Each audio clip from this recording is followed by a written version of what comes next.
of presenting to you the President of the United States.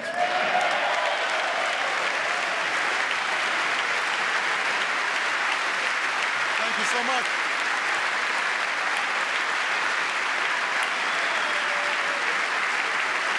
Thank you. Thank you so much. Please. Mr. Speaker, Mr. Vice President, members of Congress, my fellow Americans. We are 15 years into this new century. 15 years that dawned with terror touching our shores, that unfolded with a new generation fighting two long and costly wars, that saw a vicious recession spread across our nation and the world. It has been and still is a hard time for many. But tonight, we turn the page. Tonight, after a breakthrough year for America, our economy is growing and creating jobs at the fastest pace since 1999.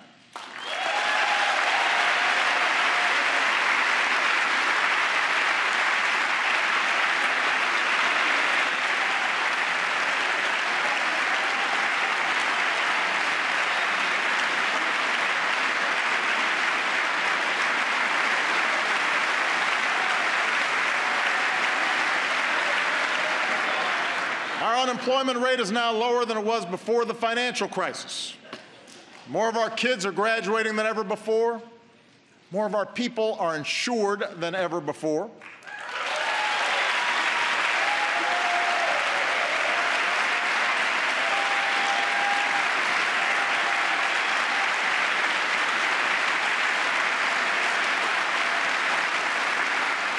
And we are as free from the grip of foreign oil as we've been in almost 30 years.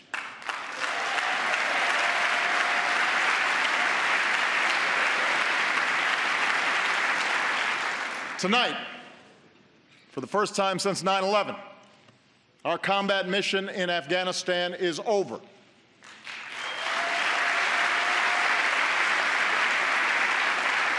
Six years ago, nearly 180,000 American troops served in Iraq and Afghanistan. Today, fewer than 15,000 remain. And we salute the courage and sacrifice of every man and woman in this 9/11 generation who has served to keep us safe.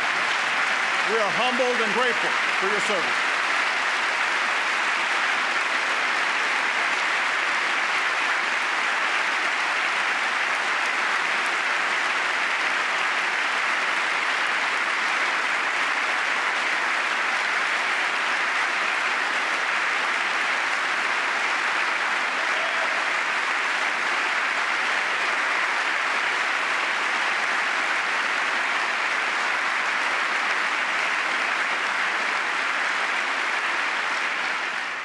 America, for all that we have endured, for all the grit and hard work required to come back, for all the tasks that lie ahead, know this: the shadow of crisis has passed, and the state of the Union is strong.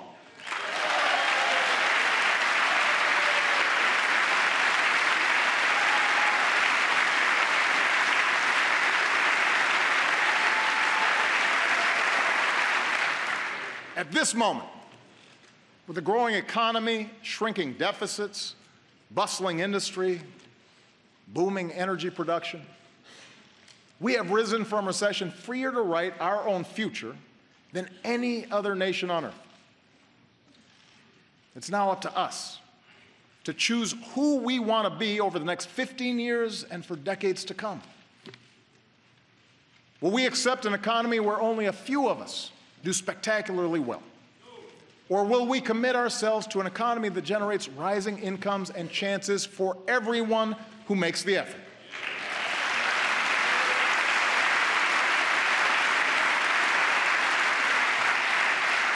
Will we approach the world fearful and reactive, dragged into costly conflicts that strain our military and set back our standing? Or will we lead wisely, using all elements of our power to defeat new threats and protect our planet? Will we allow ourselves to be sorted into factions and turned against one another? Or will we recapture the sense of common purpose that has always propelled America forward? In 2 weeks, I will send this Congress a budget filled with ideas that are practical, not partisan. And in the months ahead, I'll crisscross the country making a case for those ideas. So tonight, I want to focus less on a checklist of proposals and focus more on the values at stake in the choices before us. It begins with our economy. 7 years ago, Rebecca and Ben Erler of Minneapolis were newlyweds.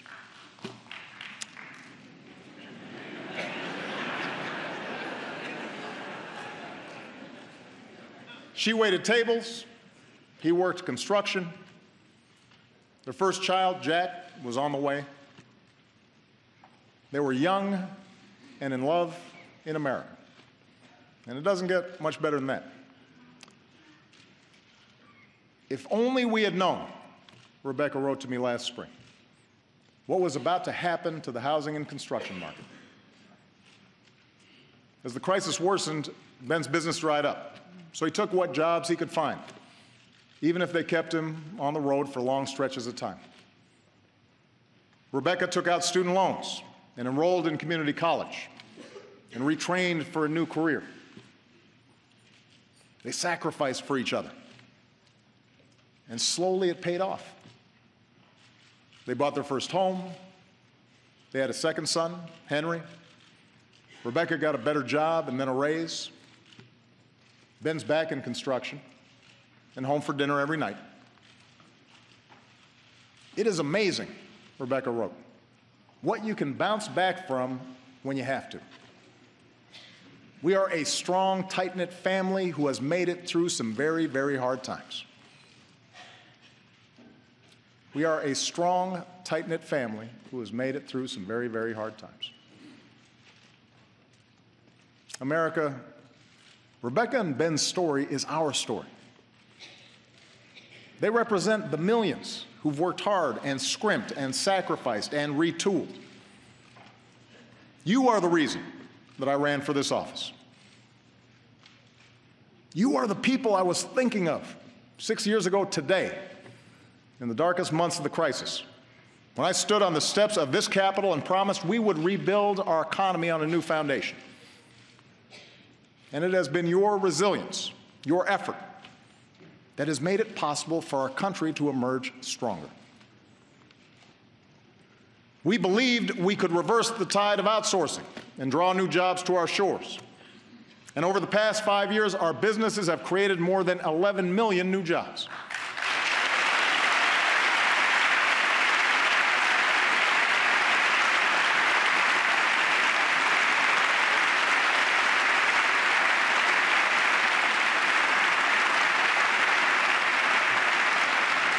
We believed we could reduce our dependence on foreign oil and protect our planet.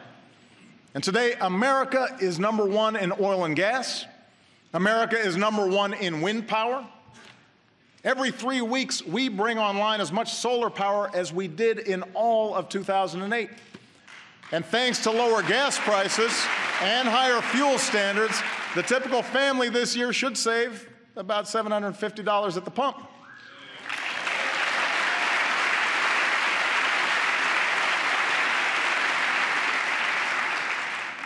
We believed we could prepare our kids for a more competitive world. And today, our younger students have earned the highest math and reading scores on record. Our high school graduation rate has hit an all-time high. More Americans finish college than ever before.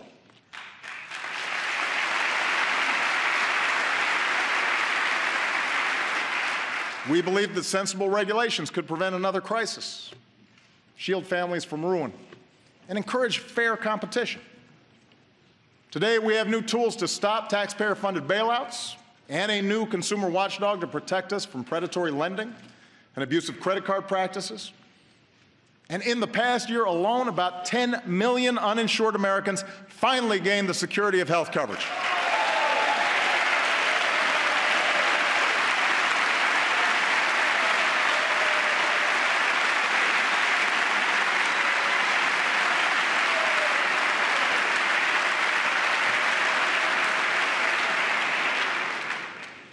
every step, we were told our goals were misguided or too ambitious, that we would crush jobs and explode deficits. Instead, we've seen the fastest economic growth in over a decade, our deficits cut by 2/3, a stock market that has doubled, and healthcare inflation at its lowest rate in 50 years.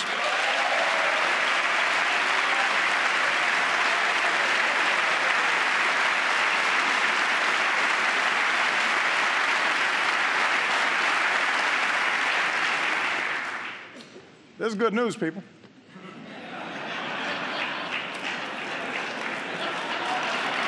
So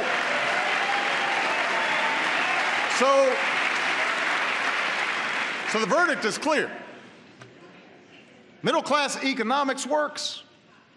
Expanding opportunity works. And these policies will continue to work as long as politics don't get in the way. We can't slow down businesses or put our economy at risk with government shutdowns or fiscal showdowns. We can't put the security of families at risk by taking away their health insurance or unraveling the new rules on Wall Street or refighting past battles on immigration when we've got to fix a broken system. And if a bill comes to my desk that tries to do any of these things, I will veto it. It will have earned my veto.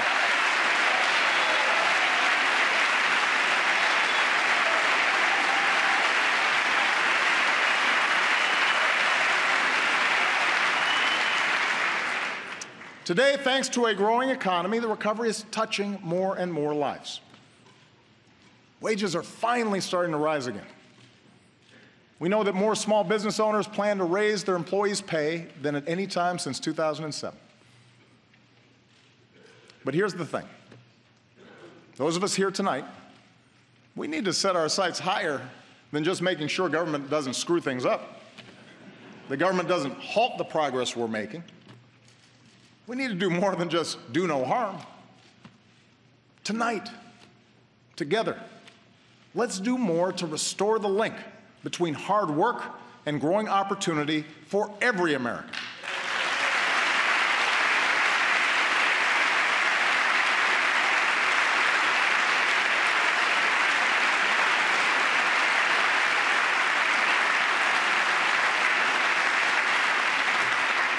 Because families like Rebecca's still need our help. She and Ben are working as hard as ever, but they've had to forego vacations and a new car so that they can pay off student loans and save for retirement. Friday night pizza, that's a big splurge. Basic child care for Jack and Henry costs more than their mortgage and almost as much as a year at the University of Minnesota. Like millions of hardworking Americans, Rebecca isn't asking for a handout, but she is asking that we look for more ways to help families get ahead. And in fact, at every moment of economic change throughout our history, this country has taken bold action to adapt to new circumstances and to make sure everyone gets a fair shot. We set up worker protections, Social Security, Medicare, Medicaid, to protect ourselves from the harshest adversity. We gave our citizens schools and colleges, infrastructure, and the internet, tools they needed to go as far as their efforts and their dreams will take them. That's what middle-class economics is. The idea that this country does best when everyone gets their fair shot. Everyone does their fair share. Everyone plays by the same set of rules.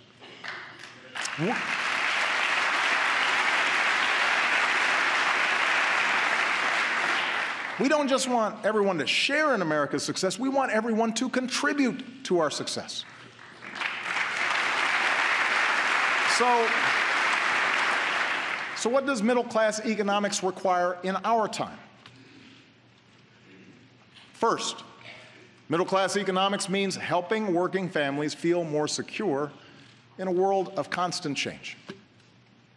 It means helping folks afford childcare, college, health care, a home, retirement. And my budget will address each of these issues lowering the taxes of working families and putting thousands of dollars back into their pockets each year.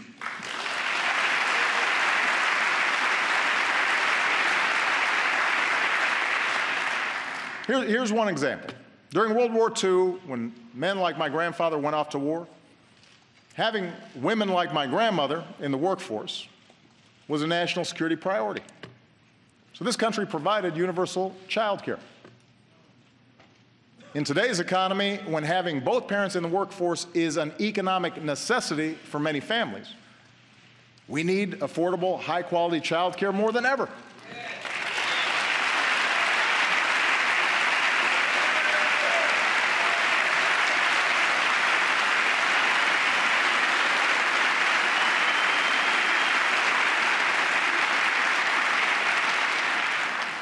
It's not a nice to have. It's a must-have. So it's time we stop treating child care as a side issue or as a women's issue and treat it like the national economic priority that it is for all of us.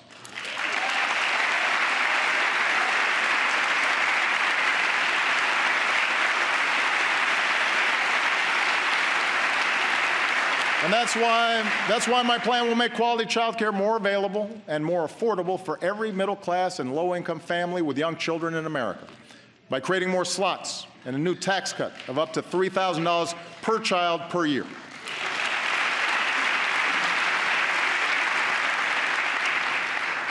Here's another example.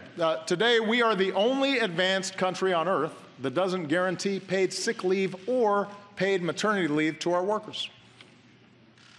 43 million workers have no paid sick leave. 43 million. Think about that. And that forces too many parents to make the gut-wrenching choice between a paycheck and a sick kid at home. So I'll be taking new action to help states adopt paid leave laws of their own. And since paid sick leave won where it was on the ballot last November, let's put it to a vote right here in Washington.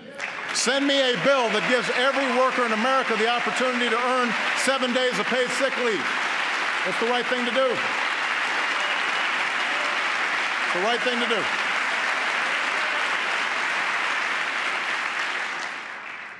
Of course, nothing helps families make ends meet like higher wages. That's why this Congress still needs to pass a law that makes sure a woman is paid the same as a man for doing the same work.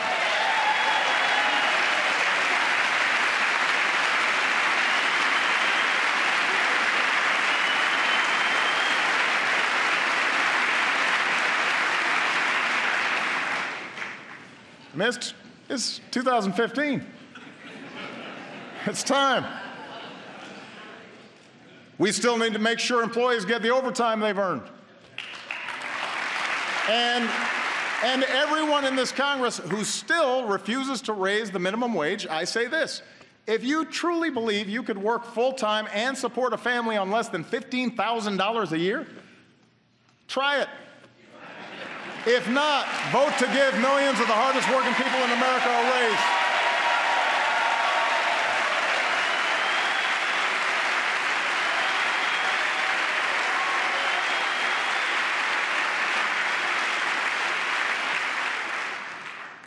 Now, these ideas won't make everybody rich, won't relieve every hardship. That's not the job of government. To give working families a fair shot, we still need more employers to see beyond next quarter's earnings and recognize that investing in their workforce is in their company's long-term interest. We still need laws that strengthen rather than weaken unions and give American workers a voice. But you know, things like child care and sick leave and equal pay, things like lower mortgage premiums and a higher minimum wage, these ideas will make a meaningful difference in the lives of millions of families. That's a fact. And that's what all of us, Republicans and Democrats alike, were sent here to do. Now, second, to make sure folks keep earning higher wages down the road, we have to do more to help Americans upgrade their skills. You know, America thrived in the 20th century because we made high school free, sent a generation of GIs to college, trained the best workforce in the world. We were ahead of the curve. But other countries caught on. And in a 21st century economy that rewards knowledge like never before, we need to up our game. We need to do more. By the end of this decade, 2 in 3 job openings will require some higher education. 2 in 3. And yet we still live in a country where too many bright, striving Americans are priced out of the education they need. It's not fair to them, and it's sure not smart for our future. And that's why I'm sending this Congress a bold new plan to lower the cost of community college to 0.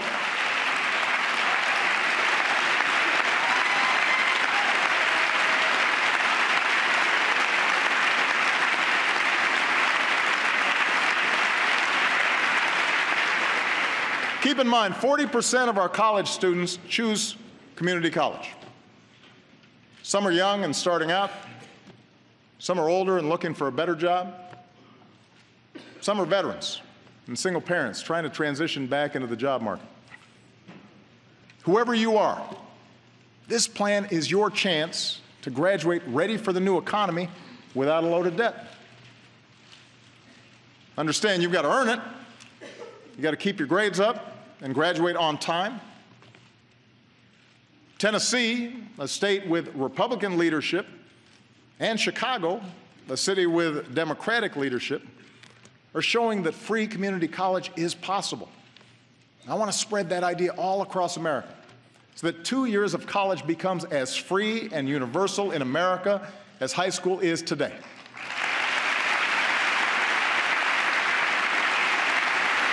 Let's stay ahead of the curve.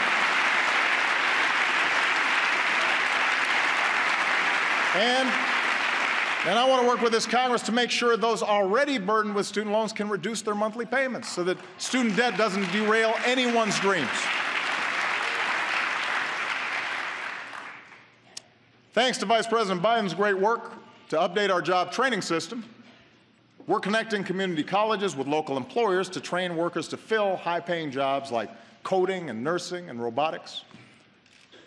Tonight, I'm also asking more businesses to follow the lead of companies like CVS and UPS and offer more educational benefits and paid apprenticeships, opportunities that give workers the chance to earn higher-paying jobs even if they don't have a higher education.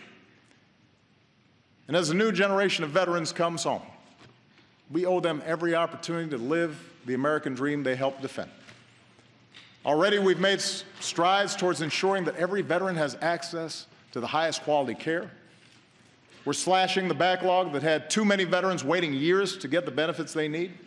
And we're making it easier for vets to translate their training and experience into civilian jobs. And joining forces, the national campaign launched by Michelle and Jill Biden, thank you, Michelle. Thank you, Jill, has helped nearly 700,000 veterans and military spouses get a new job.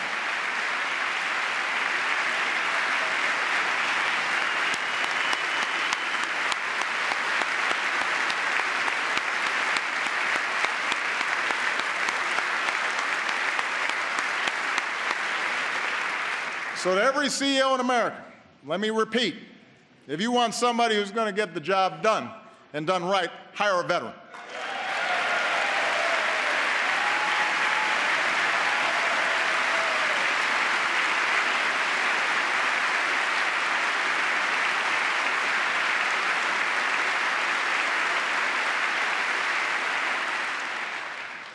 Finally, as we better train our workers, we need the new economy to keep churning out high-wage jobs for our workers to fill.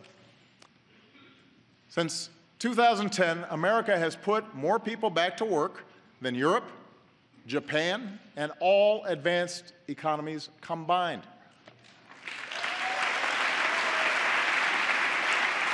Our manufacturers have added almost 800,000 new jobs.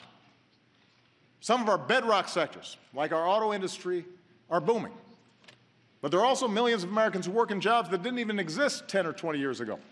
Jobs at companies like Google and eBay and Tesla. So no one knows for certain which industries will generate the jobs of the future. But we do know we want them here in America. We know that.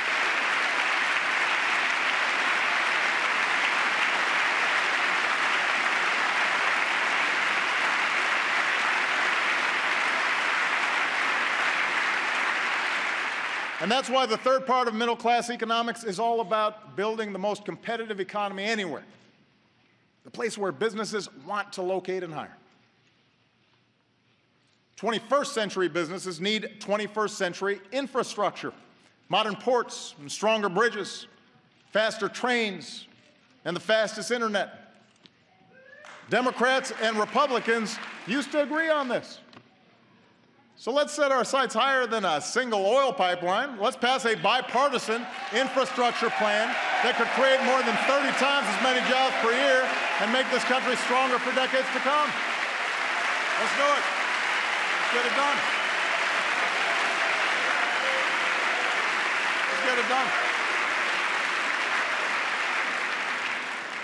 21st century businesses, including small businesses, need to sell more American products overseas.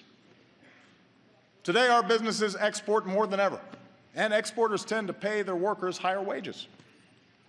But as we speak, China wants to write the rules for the world's fastest growing region.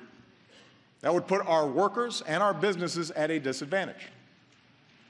Why would we let that happen? We should write those rules. We should level the playing field. That's why I'm asking both parties to give me trade promotion authority to protect American workers with strong new trade deals from Asia to Europe that aren't just free, but are also fair. It's the right thing to do.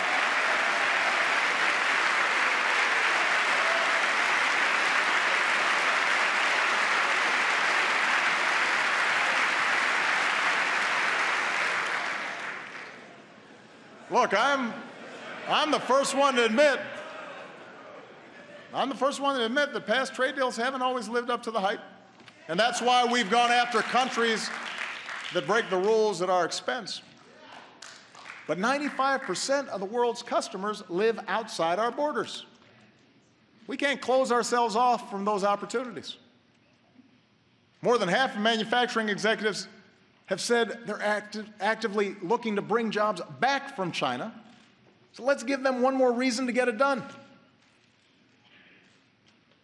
21st century businesses will rely on American science and technology, research and development. I want the country that eliminated polio and mapped the human genome to lead a new era of medicine, one that delivers the right treatment at the right time.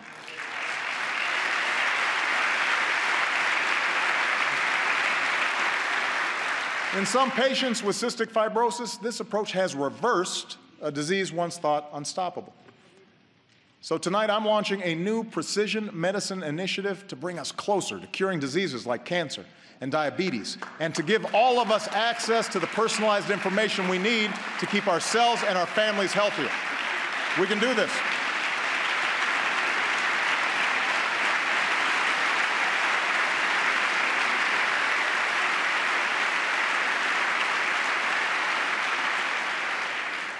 I intend to protect a free and open internet, extend its reach to every classroom and every community, and help folks build the fastest networks so that the next generation of digital innovators and entrepreneurs have the platform to keep reshaping our world. I want Americans to win the race for the kinds of discoveries that unleash new jobs, converting sunlight into liquid fuel, creating revolutionary prosthetics so that a veteran who gave his arms for his country can play catch with his kids again. Pushing out into the solar system, not just to visit, but to stay. Last month, we launched a new spacecraft as part of a re-energized space program that will send American astronauts to Mars. And in 2 months, to prepare us for those missions, Scott Kelly will begin a year-long stay in space. So good luck, Captain. Make sure to Instagram it. We're proud of you.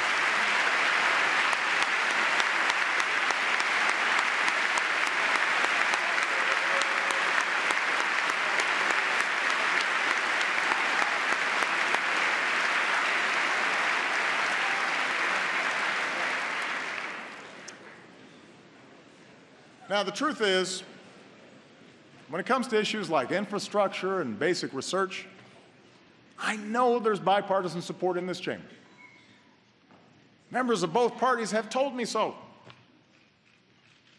Where we too often run onto the rocks is how to pay for these investments.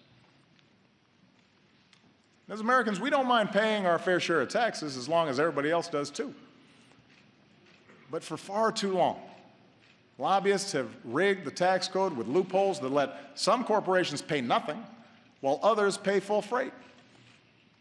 They've riddled it with giveaways that the super rich don't need while denying a break to middle-class families who do.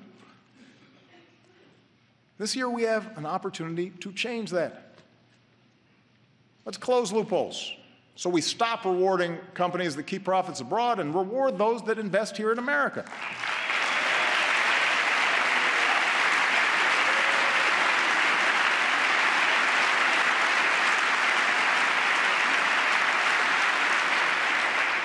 Let's use those savings to rebuild our infrastructure and to make it more attractive for companies to bring jobs home. Let's simplify the system and let a small business owner file based on her actual bank statement instead of the number of accountants she can afford.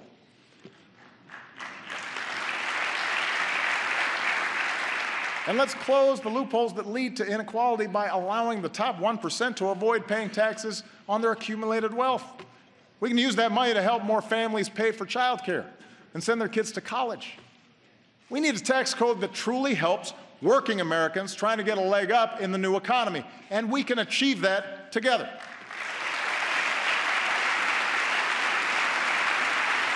We can achieve it together.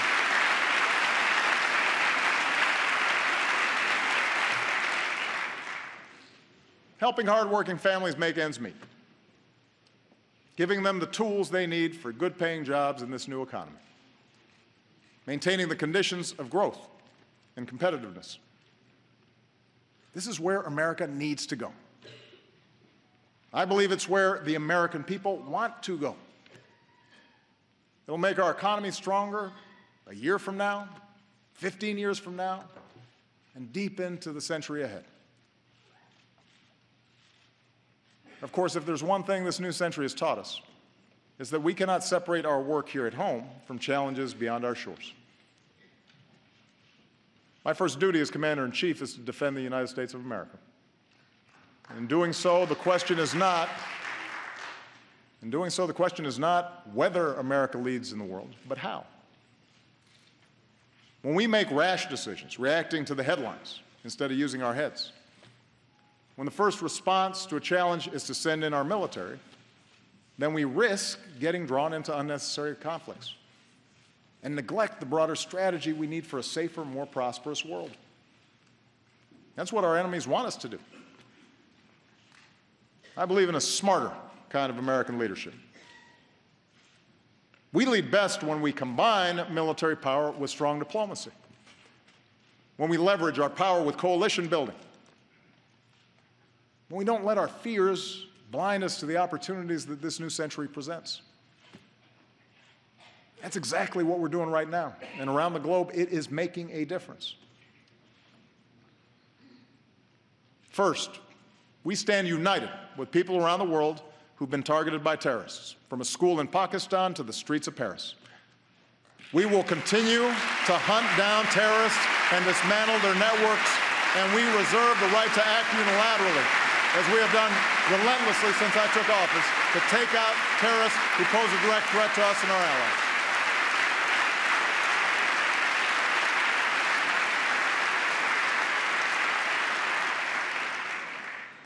At the same time, we've learned some costly lessons over the last 13 years.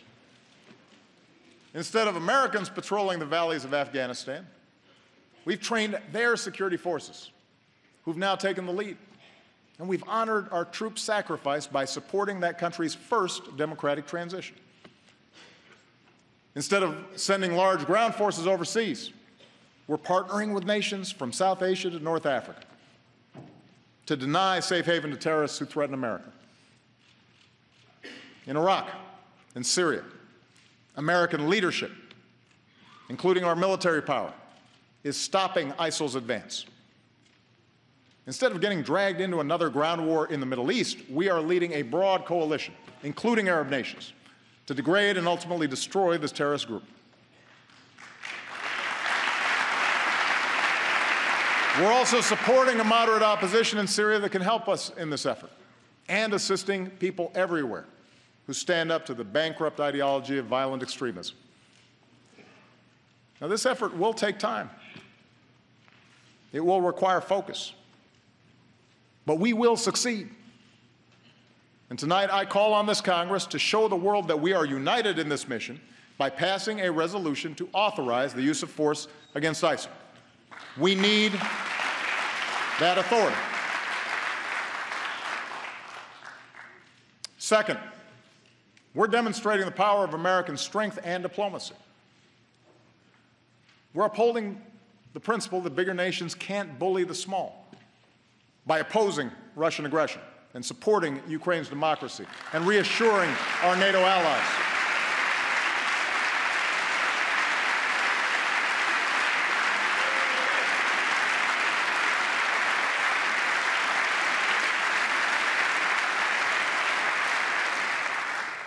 Last year, as we were doing the hard work of imposing sanctions, along with our allies, as we were reinforcing our presence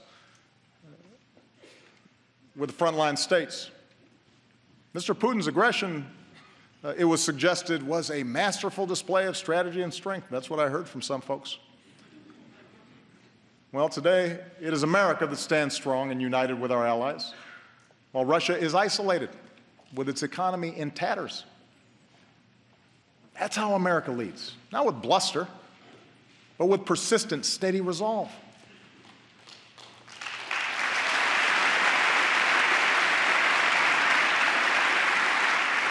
You know, in Cuba, we are ending a policy that was long past its expiration date.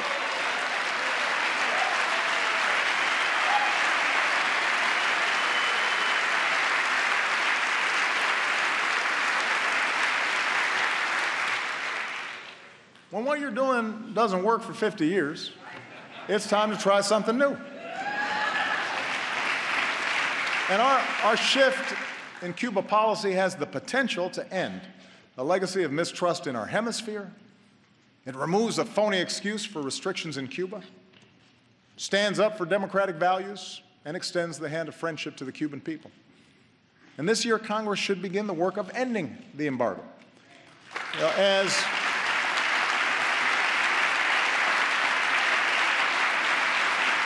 His Holiness Pope Francis has said, diplomacy is the work of small steps. These small steps have added up to new hope for the future in Cuba.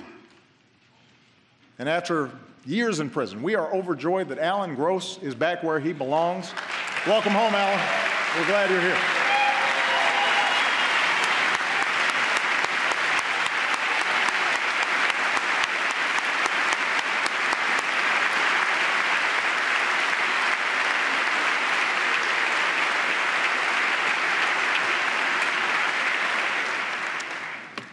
Our diplomacy is at work with respect to Iran, where for the first time in a decade, we've halted the progress of its nuclear program and reduced its stockpile of nuclear material. Between now and this spring, we have a chance to negotiate a comprehensive agreement that prevents a nuclear-armed Iran, secures America and our allies, including Israel, while avoiding yet another Middle East conflict. There are no guarantees that negotiations will succeed, and I keep all options on the table to prevent a nuclear Iran. But new sanctions passed by this Congress at this moment in time will all but guarantee that diplomacy fails, alienating America from its allies, making it harder to maintain sanctions, and ensuring that Iran starts up its nuclear program again. It doesn't make sense. And that's why I will veto any new sanctions bill that threatens to undo this progress.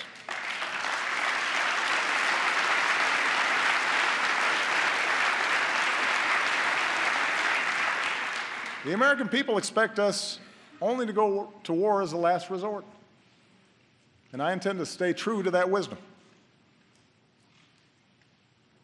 Third, we're looking beyond the issues that have consumed us in the past to shape the coming century. No foreign nation, no hacker should be able to shut down our networks, steal our trade secrets, or invade the privacy of American families, especially our kids.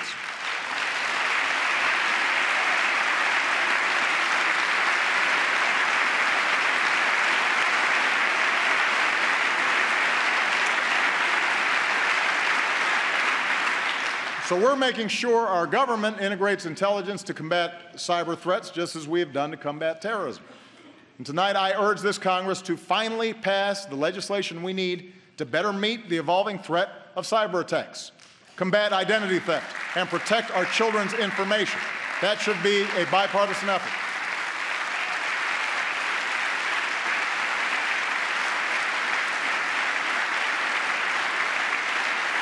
You know,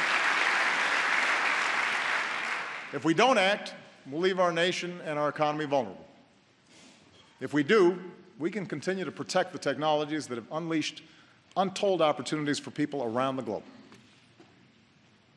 In West Africa, our troops, our scientists, our doctors, our nurses, our healthcare workers are rolling back Ebola, saving countless lives and stopping the spread of disease.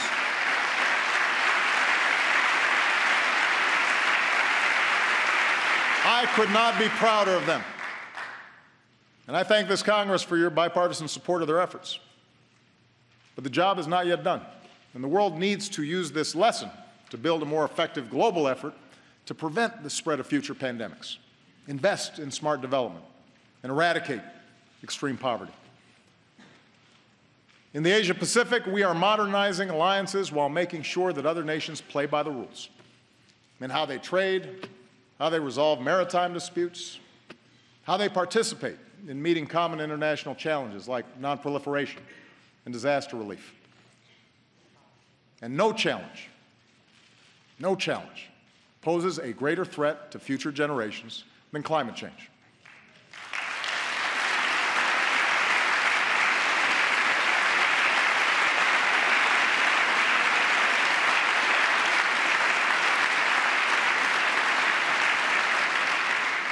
2014 was the planet's warmest year on record. Now, one year doesn't make a trend, but this does. 14 of the 15 warmest years on record have all fallen in the first 15 years of this century. I've heard some folks try to dodge the evidence by saying they're not scientists, that we don't have enough information to act. Well, I'm not a scientist either. But you know what? I know a lot of really good scientists at NASA and at NOAA and at our major universities. And the best scientists in the world are all telling us that our activities are changing the climate. And if we don't act forcefully, we'll continue to see rising oceans, longer, hotter heat waves, dangerous droughts and floods, and massive disruptions that can trigger greater migration and conflict and hunger around the globe. The Pentagon says that climate change poses immediate risks to our national security. We should act like it. And that's why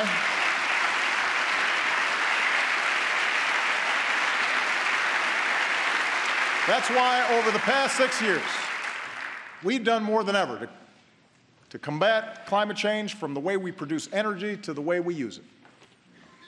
That's why we've set aside more public lands and waters than any administration in history.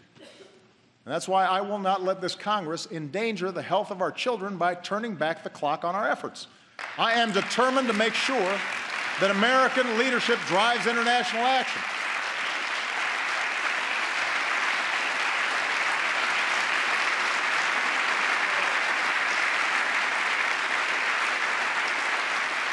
In Beijing, we made a historic announcement. The United States will double the pace at which we cut carbon pollution, and China committed for the first time to limiting their emissions. And because the world's two largest economies came together, other nations are now stepping up and offering hope that this year the world will finally reach an agreement to protect the one planet we've got. And there's one last pillar of our leadership, and that's the example of our values. As Americans, we respect human dignity even when we're threatened, which is why I have prohibited torture and worked to make sure our use of new technology like drones is properly constrained.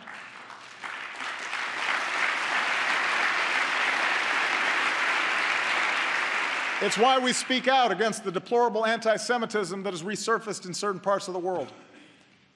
It's why we continue to reject offensive stereotypes of Muslims, the vast majority of whom share our commitment to peace. That's why we defend free speech and advocate for political prisoners and condemn the persecution of women or religious minorities, or people who are lesbian, gay, bisexual, or transgender. We do these things not only because they are the right thing to do, but because ultimately they will make us safer.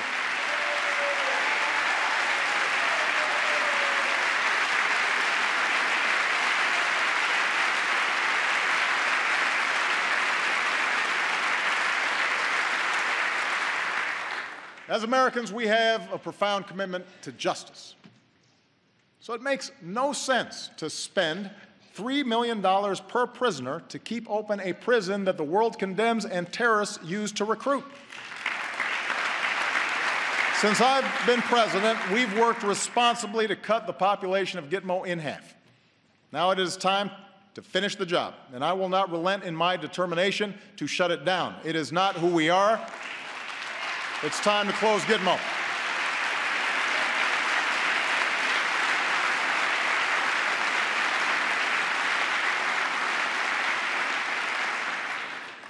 As Americans, we cherish our civil liberties, and we need to uphold that commitment if we want maximum cooperation from other countries and industry in our fight against terrorist networks.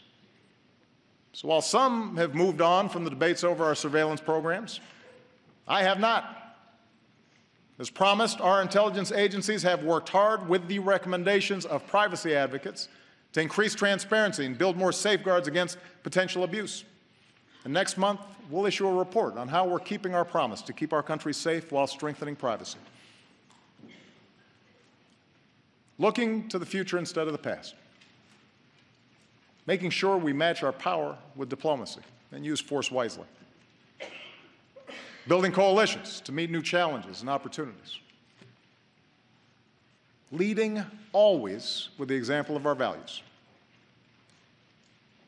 That's what makes us exceptional. That's what keeps us strong. That's why we have to keep striving to hold ourselves to the highest of standards, our own. You know, just over a decade ago, I gave a speech in Boston where I said there wasn't a liberal America or a conservative America, a black America or a white America, but a United States of America.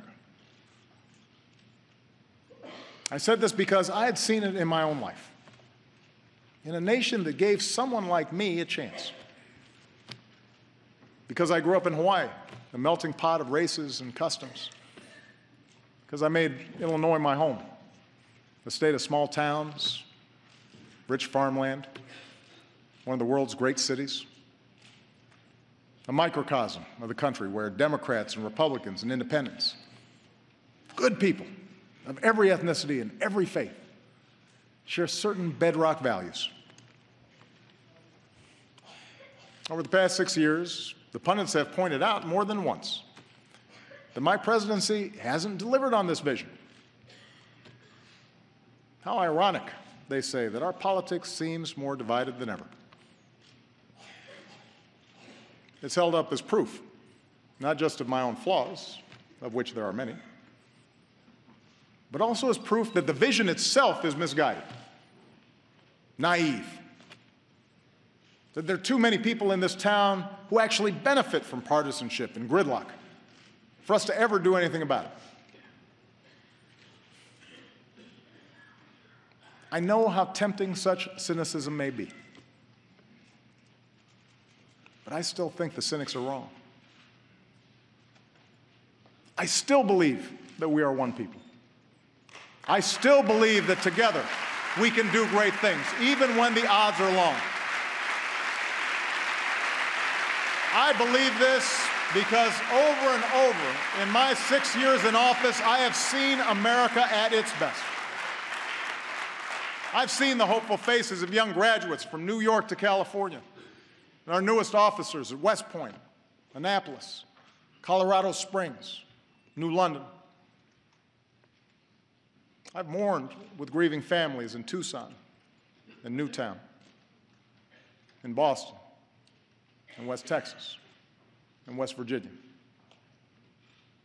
I've watched Americans beat back adversity from the Gulf Coast to the Great Plains, from Midwest assembly lines to the mid-Atlantic seaboard.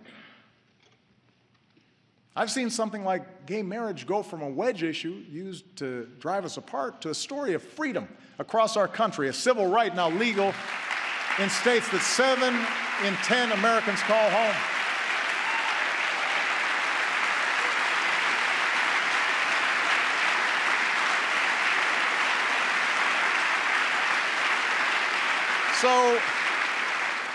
So I know the good and optimistic and big-hearted generosity of the American people, who every day live the idea that we are our brother's keeper and our sister's keeper.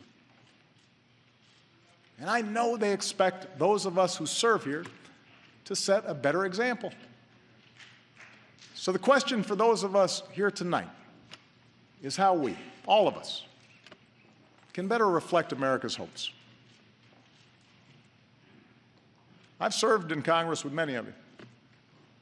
I know many of you well. There are a lot of good people here on both sides of the aisle.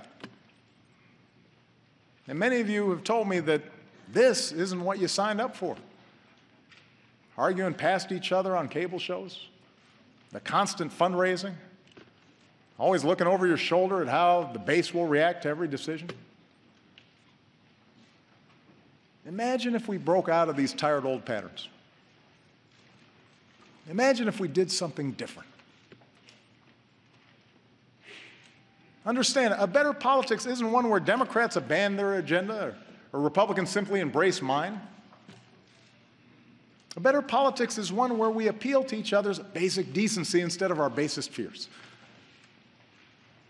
A better politics is one where we debate without demonizing each other, where we talk issues and values and principles and facts rather than gotcha moments or trivial gaffes or fake controversies that have nothing to do with people's daily lives. A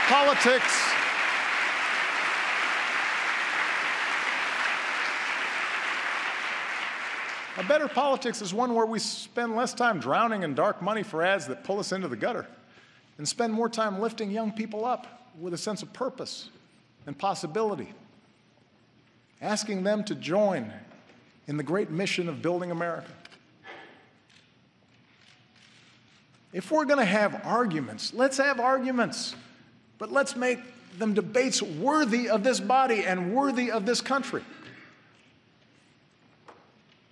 We still may not agree on a woman's right to choose, but surely we can agree it's a good thing that teen pregnancies and abortions are nearing all-time lows and that every woman should have access to the health care that she needs.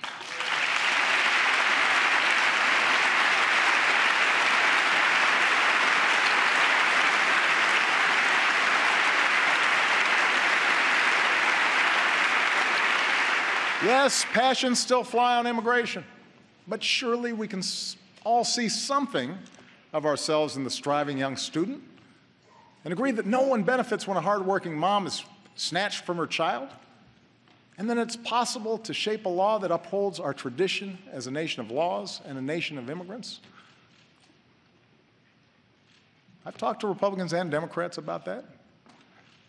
That's something that we can share. We may go at it in campaign season, but surely we can agree that the right to vote is sacred, that it's being denied to too many, and that on this 50th anniversary of the Great March from Selma to Montgomery and the passage of the Voting Rights Act, we can come together, Democrats and Republicans, to make voting easier for every single American.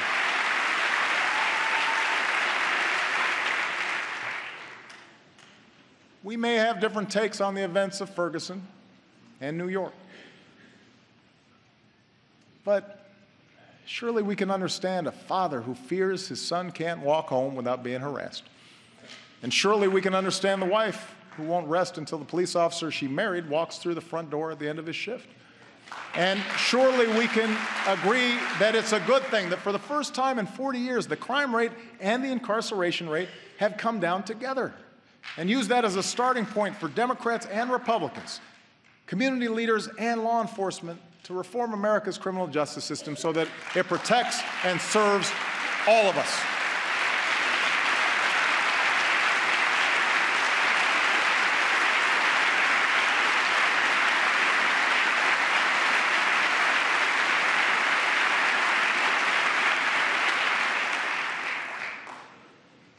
That's a better politics. That's how we start rebuilding trust. That's how we move this country forward. That's what the American people want. And that's what they deserve. I have no more campaigns to run. My only agenda, I know because I won both of them.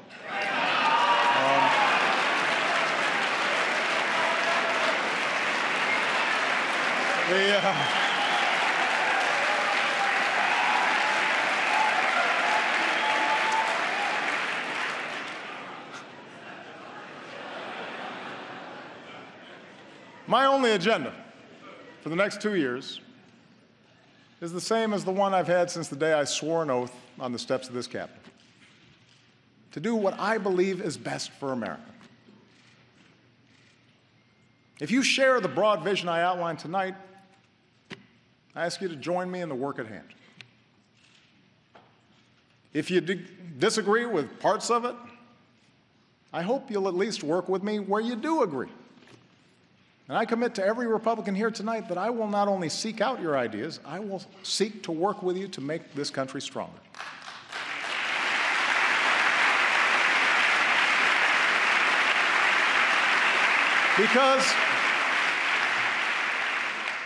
Because I want this chamber, I want this city to reflect the truth that for all our blind spots and shortcomings, we are a people with the strength and generosity of spirit to bridge divides, to unite in common effort, to help our neighbors, whether down the street or on the other side of the world.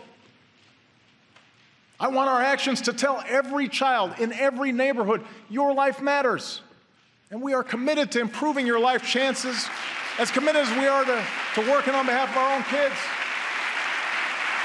I want future generations to know that we are a people who see our differences as a great gift, that we're people who value the dignity and worth of every citizen. Man and woman, young and old, black and white, Latino, Asian, immigrant, Native American, gay, straight, Americans with mental illness or physical disability. Everybody matters. I want them to grow up in a country that shows the world what we still know to be true, that we are still more than a collection of red states and blue states, that we are the United States of America.